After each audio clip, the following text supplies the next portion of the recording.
வறண்ட சருமம் இதெல்லாம் ஓகே சார். எல்லாமே ஓகே தான். வறண்ட சருமத்துக்கு என்ன பண்றது? அது நேச்சுரலாவே ஒரு நீர்த்தன்மை இருக்கணும் இல்லையா? கண்டிப்பா இருக்கணும். எந்த ஒரு விஷயமா இருந்தாலும் நிலமா இருக்கட்டும், அதில ஒரு நீர்த்தன்மை இல்லன்னா வறண்டு வெடிச்சிரும் இல்லையா? ஸோ, அதுக்காக வந்து பார்த்தீங்கன்னாக்கா, வரப்பிரசாதமாக செய்யப்படுறது. இது வந்து பார்த்தீங்கன்னா, காமனா எல்லாத்துக்கும் தெரிஞ்ச விஷயம் தான்.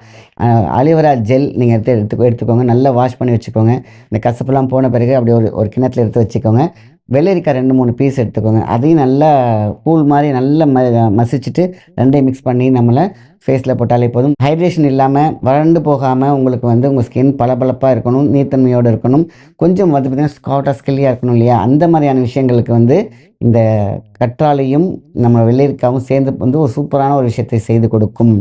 இதெல்லாம் வந்து பார்த்தீங்கன்னா, ஒரே நேரத்தில எல்லாத்தையும் போட்டு பண்றத விட, நம்ம ஒரு நாளைக்கு இது, ஒரு நாளைக்கு வந்து இன்னொரு ப்ராசஸ் இதெல்லாம் பண்ணும்பொழுது நம்ம சாப்பிடுறோம் இல்லையா?